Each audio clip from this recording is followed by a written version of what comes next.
Oh, what's up mga Hitsuraan, mga Choy ug Chay? Welcome back to Hitsuraan Kulisaw Facebook page. Another day, another vlog. Nang kinanghinay natin magpamalit og mga pasalubong guys padong sa Pilipinas ani nga clip. But before ta modalo na ni dere guys, mingad today mi sa Shinto Shrine or Jinja or Japanese Shrine guys. Ani nga video. Kung kita diri sa Pilipinas guys, ang ato mga church ilaha mga shrines dito. Og sa Japanese culture guys, naa na sila gina-follow nga mga rules before mosulod ta ani ilang mga shrines. So maski dili ta Buddhism or maski dili ta apil sa ilahang relihiyon, dapat mo follow gyapon ta sa ilang culture ha, dili magpasagad. Trivia lang ta guys ha. Kini guys mao ni ang Torii Gates, mao ni siya traditional Japanese gateway. Kasagaran na ni naani siya sa entrance sa Shinto Shrine. Ang simbolismo ni is boundary ni siya nga separating ordinary world into a sacred space. So bali ang sacred space inigsulod na nimo where ang spirits o mga deities daw nila is naa dito.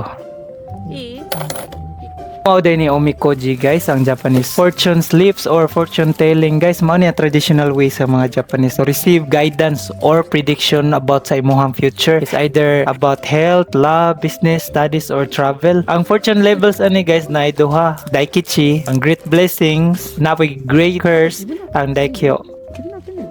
Og ako nang giablihan ng ako nabunutan guys. Uy, pagkabli pa lang daan guys no, naana ni siya oh, kining blue. So makabalo na ka nga nindot ang imuhang palad. So if good ang imuhang prediction sa future guys, kinakip nila no. So in my case, Daikichi man ni ako asa gikip na ko ako. Pero if bad ang imong nabunutan guys, so ang tradition imuha ni siyang ihikot sa kahoy. Ila man tong sunugon ang misfortune kung bad curse ang imuhang nakuha. Alright.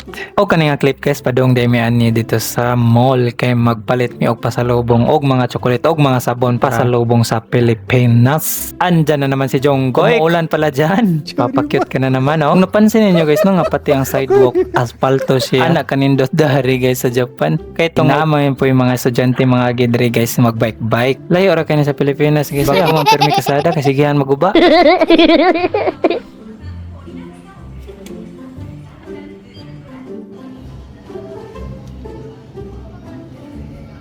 Og mao ni so far nga mo ang napani nga clip guys. Og di ani nga corner guys, mao ni ang mga chocolate og mga brato nga mga chocolate nga pwede na to dalaon sa Pilipinas og mga pagkaon nga wala didto nga naara diri og ang favorite na to nga mga makaon pang snacks. Og basta may story ko diri sa Japan guys, mao gid sa mga snacks nga akong ginapalit o ginadala sa Pilipinas. Aside sa lami ni guys, brato palito na to guys. Let's go.